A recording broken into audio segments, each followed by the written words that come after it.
When asked about the earliest school shooting in North America, answers can vary widely, from the 1966 University of Texas Tower shooting all the way to the Stockton Schoolyard shooting in 1989, but today I want to talk about a shooting that happened way before either of these cases and the reasoning behind it.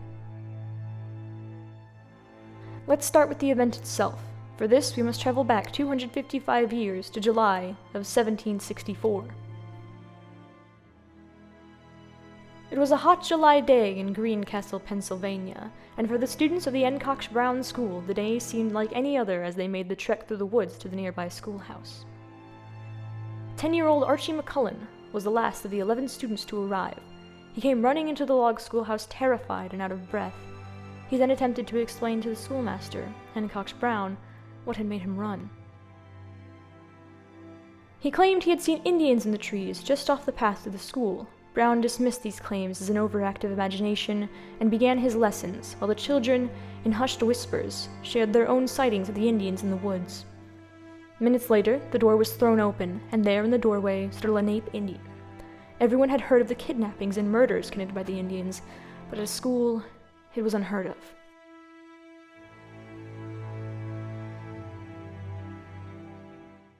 Quickly, Brown stepped forward, begging for the children to be spared while clutching his Bible.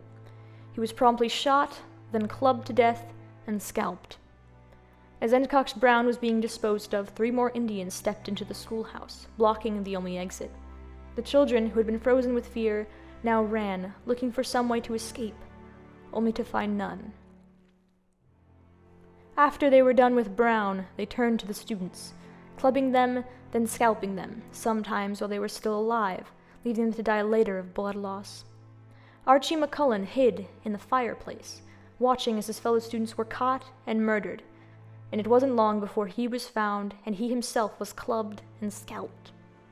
Though miraculously, he survived, the clubbing merely rendering him unconscious. When he awoke, the Indians had left, and in some accounts, the 10-year-old crawled to the nearby creek and washed the blood off his scalp.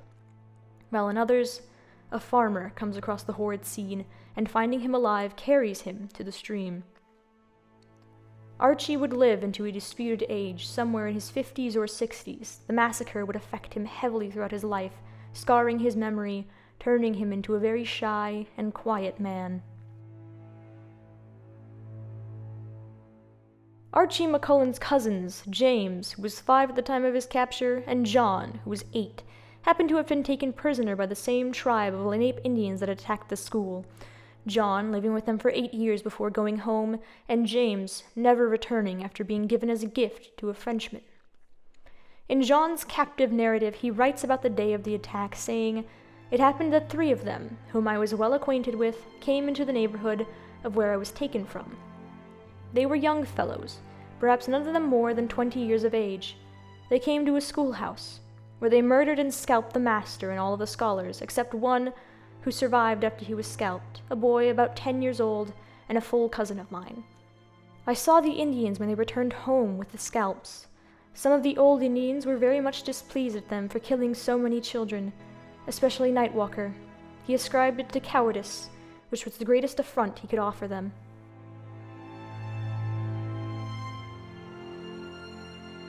The 1700s marked a changing point in the world with the start of the Industrial Revolution, giving rise to new technologies such as the steam engine and the telegraph, technologies that all but one of the children in the Enoch Brown School would never get to experience for themselves.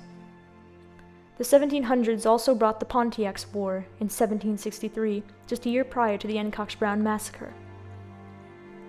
The players of the war consisted of a loose Indian coalition in the British colonies of North America, spurred on by the policies of British General Geoffrey Amherst, who treated the natives as a conquered people after his victories in the French and Indian War, continuously expanding the British claims further into tribal lands. After defeat of the French, General Amherst assumed that the natives would finally submit themselves to British rule and would fall easily without French aid. This oversight resulted in an extreme lack of soldiers being stationed in forts protecting rural villages, costing the lives of many frontierspeople, just like those attending the Enoch Brown School in 1764.